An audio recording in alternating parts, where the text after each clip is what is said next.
A New York appeals court has tossed out a $500 million civil judgment against President Donald Trump and his companies. In a divided ruling, the mid-level New York State Appellate Division largely agreed with the fraud finding, but the court found that the damages were excessive.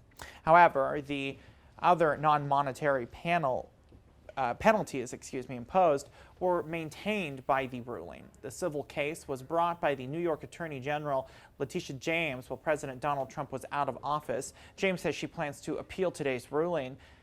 Since being back in the White House, President Trump's Department of Justice has launched multiple investigations against James. On the note of the president, he says he's going to join law enforcement patrolling the streets of Washington, D.C. tonight. He said this in an interview with a radio host by the name of Todd Strains.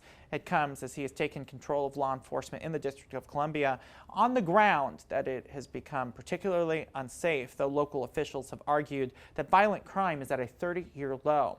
They acknowledge, however, that crime jumped during the pandemic and that some areas are less safe than others.